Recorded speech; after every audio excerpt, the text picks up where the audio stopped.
Hello, I'm Glenn Losanto. I'm at leweb 2013 and I'm speaking to Fabrice, who is a serial entrepreneur and knows what the future holds. Fabrice. Hi. It sounds like you've had a pretty good time over the past 15 years, one startup after another with plenty of successful exits. So I reckon you're a man who can tell me a little bit about the future. What is the world going to look like in 10 years' time? Business, personal life, driving?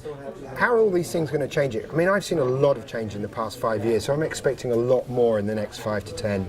Well, there's a saying which is that the future is already here, it's just unevenly distributed. And what happens is a lot of the things that are going to be in the mass market in 10 years are already in the labs today. They're already actually in testing phases in different places. And so, there are many things that are changing pretty much every industry. Like manufacturing is in the process of being completely revolutionized by 3D printing.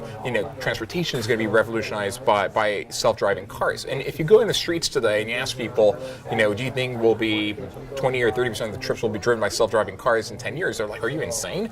And yet, Google self-driving cars. I've been on the road in San Francisco and the Bay Area for like over a year. They've driven millions of miles and they've never had an accident. It's inevitable. I mean, today the apparatus to make them self-driving is $100,000, but if in 10 years it'll be a couple $1,000. Your insurance costs will be lower and it'll be common. And it's the advances in technology that are driving down the cost, that are increasing the accessibility, and in a way the technology seems to almost be a steamroller, like a cultural steamroller.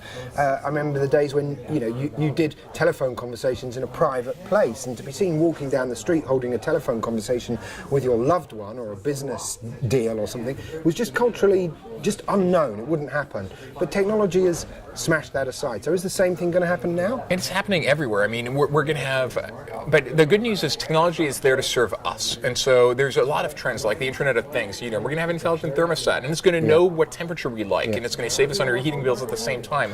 We're going to have coffee makers that make like the coffee exactly the way we like it. Everything's going to be for us. When you want it. Exactly, when you want it, and it'll know when you want it. It'll be ready before you even know you want it. So you're an optimist, and you think technology is going to change things for good. It's been great talking to you, Fabrice. Thank you very much. Pleasure meeting you. Cheers.